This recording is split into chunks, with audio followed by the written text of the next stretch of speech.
नमस्ते दोस्तों, सात्विक नेचुरल फार्म के यूट्यूब चैनल पर आपका स्वागत है। आज कई दिनों के बाद हम आपको दोबारा से सात्विक नेचुरल फार्म का टूर कराने जा रहे हैं। सबसे पहले ये देखिए फार्म का मेन गेट जो 20 फीट चौड़ा है और लगभग 8 फीट इसकी ऊंचाई है। जस्ती लोहे के मजबूत एंगल और जालीदार तारों से घिरा हुआ ये मुख्य द्वार है सात्विक नेचुरल फार्म का। और फार्म के चारों ओर ये जाली लगी हुई है, मजबूत जाली की। लगभग 7 फीट ऊंची बाड़ खेत के चारों तरफ है। ये बाड़ हर प्रकार के आवारा जानवरों के आक्रमणों से सात्विक नेचुरल फार्म के पेड़ों की रक्षा करती है। बहुत ही सुरक्षित सात्विक नेचुरल फार्म का जो क्षेत्र है वो हर प्रकार की बाहरी गतिविधियों से बिल्कुल सुरक्षित रखने में इस जालीदार बाड़ का बड़ा ही योगदान है।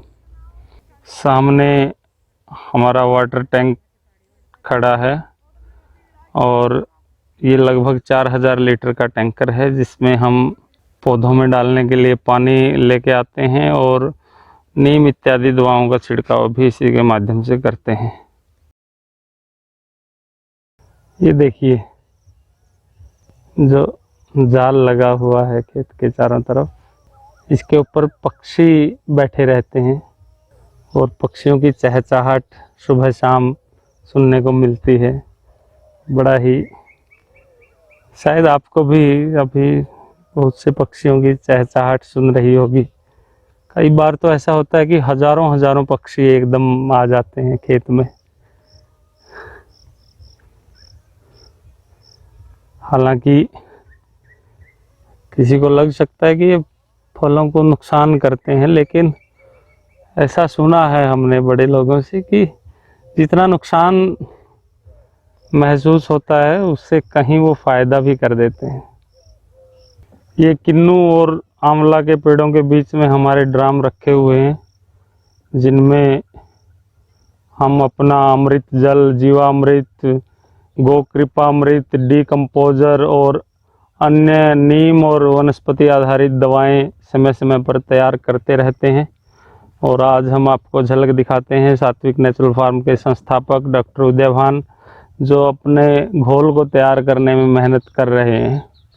60 साल की आयु में भी बिल्कुल युवा की तरह मजबूत शरीर, सेवानिवृत्त प्रधानाचार्य यहाँ पर जुटे हुए हैं अपने कार्यों में और सुबह शाम कई बार पूरे दिन भर मेहनत करते रहते हैं। कुदरती खेती अभियान हरियाणा के संयोजक हैं, कोऑर्डिनेटर हैं और पूरे हरियाणा में और उत्तर भारत में ऑर्गेनिक फार्मिंग, नेचुरल फार्मिंग को बढ़ावा देने के लिए तरह तरह के प्रशिक्षण इत्यादि गतिविधियां समय समय पर चलाते रहते हैं। यदि आप लोगों की डिमांड होगी तो हम इनके साथ विस्तृत चर्चा या विस्तृत इंटरव्यू आपके लिए भविष्य में रिकॉर्ड करेंगे। आप अपने सवाल या जो भी आपकी जिज्ञासा है या जो भी जानकारी आप डॉक्टर साहब से चाहते हैं वो कृपया कमेंट द्वारा हमें सूचित करें, ताकि हम जब भी उनका इंटरव्यू रिकॉर्ड करें आपका सवाल भी उसमें शामिल हो सके। आइए अब मैं आपको बाकी गतिविधियां दिखाता हूं। बाग में क्या चल रहा है, पेड़ पौधे कितने बड़े हो गए हैं, फल कितने बड़े हो गए हैं, क्योंकि सात्विक नेचुरल फार्म का दौरा किए हुए हमें काफ़ी दिन हो गए हैं यूट्यूब वीडियो के माध्यम से। तो आज मैं आपको सभी मुख्य पेड़ों के पास ले चलता हूं और दिखाता हूं कि उनकी स्थिति क्या है आज अगस्त के महीने में। ये अभी हमारे फार्म पर मौजूद इकलौता शहतूत का पेड़ है, जो लगभग 6 फीट का हो चुका है। चौमासे में यानी बारिश के मौसम में बड़ा ही गदराया हुआ है, बहुत ही चौड़ी पत्तियां हैं और इसकी वृद्धि को देखकर मुझे लग रहा है कि भविष्य में जल्दी ही हमें इसके मीठे शहतूत खाने को मिलेंगे।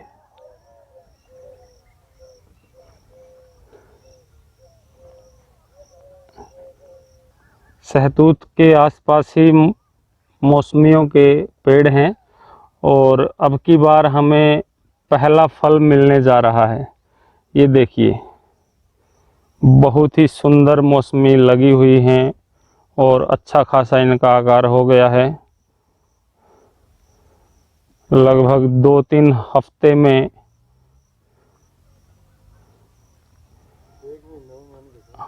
हाँ, अभी डॉक्टर साहब ने अपडेट किया है मुझे कि लगभग 1 महीना लगेगा इन मौसमियों को पकने में, रस से भरपूर होने में। लेकिन अच्छी मौसमियाँ लगी हुई हैं। पौधे इनके 6 से 8 फीट तक ऊंचे हो चुके हैं। बहुत ही सुंदर फल लगा हुआ है, पहला फल है, देखकर बड़ी खुशी हो रही है।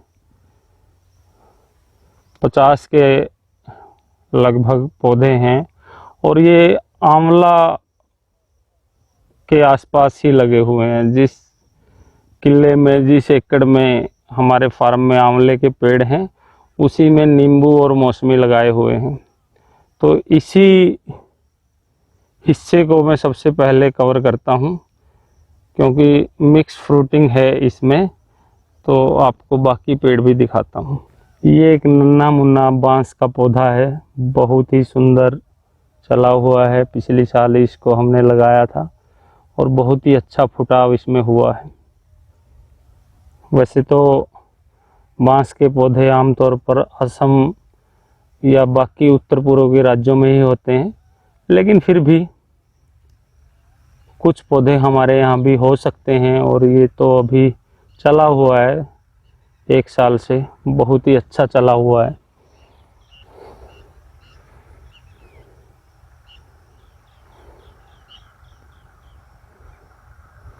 ये बीच बीच में देखिए आपको ढैंचा, ज्वार, बाजरा कुछ पौधे दिखाई देंगे जो कटाई में, जुताई में नहीं आए हैं।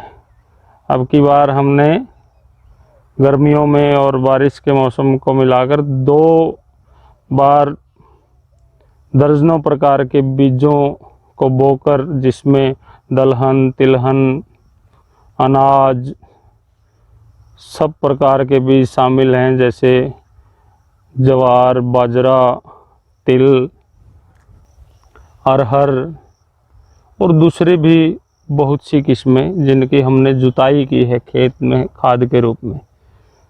ये देखिए, ये आंवले का विशाल वृक्ष है और बारिश के बाद आंवले को फल आना शुरू हो गया है।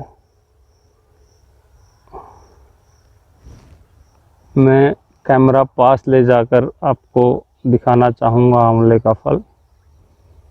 ये देखिए, ये आंवले के विशाल वृक्ष और इनके बीच में मौसमी।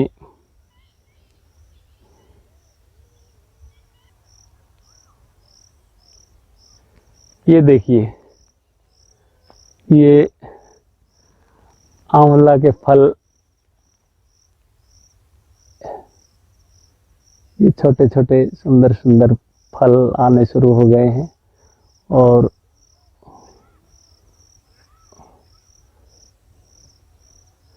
आयुर्वेद में आंवले को रसायन माना है, अमृत फल की संज्ञा दी है, बहुत ही गुणकारी है आंवला।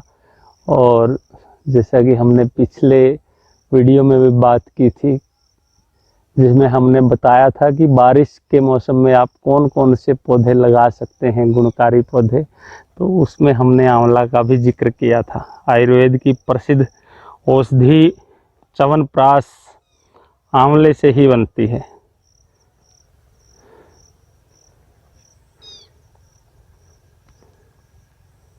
तो यदि आपने मानसून में कौन कौन से पौधे लगाएं और उनके लाभ क्या हैं वो वीडियो नहीं देखी है, तो कृपया आप वो वीडियो ज़रूर देखें। ये नींबू का पौधा है, ये भी बहुत ही सुंदर पौधा है और नींबुओं से लदा पड़ा है। ये देखिए बहुत ही सुंदर फल आया हुआ है। और अभी भी क्योंकि भादों की गर्मी चल रही है तो नींबू की शिकंजी का लाभ जलजीरा नींबू पानी बनाकर उठाया जा सकता है, और जो हम अक्सर लाभ लेते हैं। नींबू के भी हमारे पास लगभग 50 पेड़ हैं, बहुत ही अच्छे नींबू लगे हुए हैं।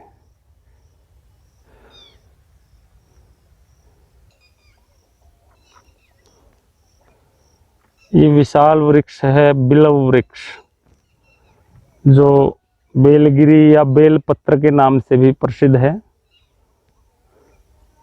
इससे भारतीय धर्मशास्त्रों के अनुसार भगवान शिव को चढ़ाया जाने वाला पत्ता होता है इसका, लेकिन शरबत बहुत ही गुणकारी माना जाता है। आयुर्वेद में इसके गुणों का बड़ा ही विशद वर्णन है, और गर्मियों में इसका शरबत बड़े चाव से पिया जाता है। पेट के लिए, डाइजेशन संबंधी समस्याओं के लिए, आंतों के लिए बड़ा ही गुणकारी है। और अभी तक इसके फल चल रहे थे, अभी नया फल इस पे भी आना शुरू हो गया जो अगली गर्मियों में तैयार होगा। बड़े ही लंबे समय तक इस पर फल रहता है। ये देखिए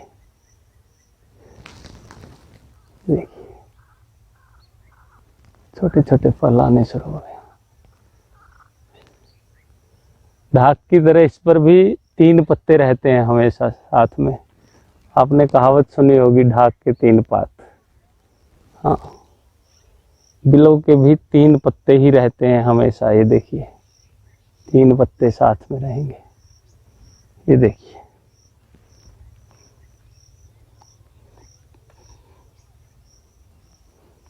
जहां भी होंगे 3 पत्ते साथ में।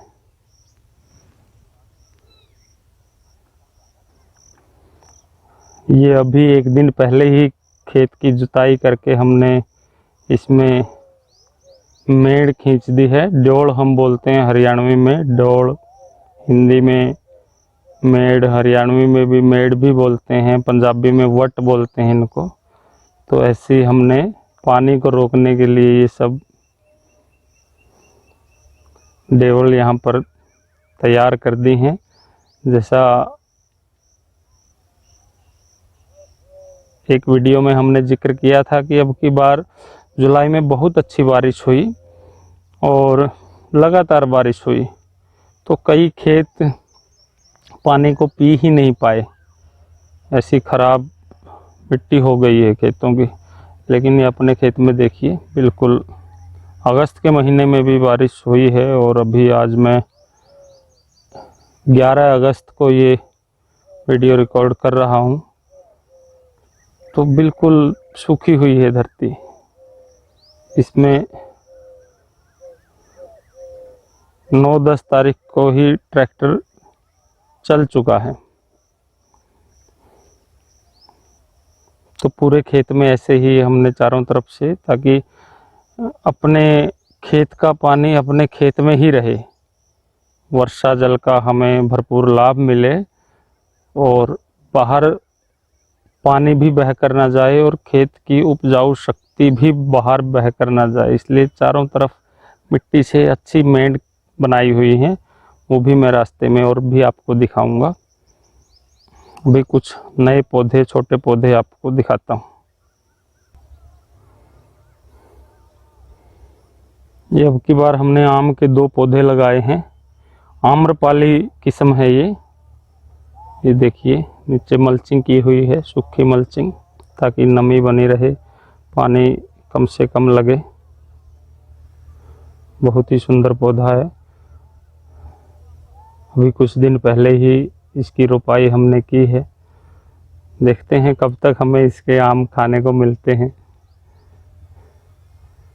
हालांकि आमतौर पर हमारा इलाका आमों का इलाका नहीं माना जाता है, आम के कोई बाग बगीचे हमारे आसपास नहीं हैं, लेकिन फिर भी ये प्रयास है कि अगर अपने ही खेत में, अपने ही बगीचे के आम खाने को मिल जाए तो उससे बढ़िया बात हो नहीं सकती कुछ।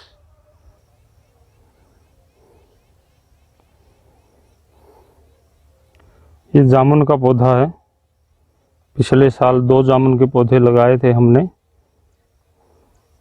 अच्छा है, अभी इसकी 4 फीट से ऊपर हाइट हो चुकी है, बहुत ही अच्छा चल रहा है। जामुन का फल भी बारिश के मौसम में आता है और बहुत ही गुणकारी फल है। अगर आपके आसपास जामुन मिल रही है तो बारिश के मौसम में जामुन ज़रूर खाइए और उसके गुणों का लाभ उठाइए।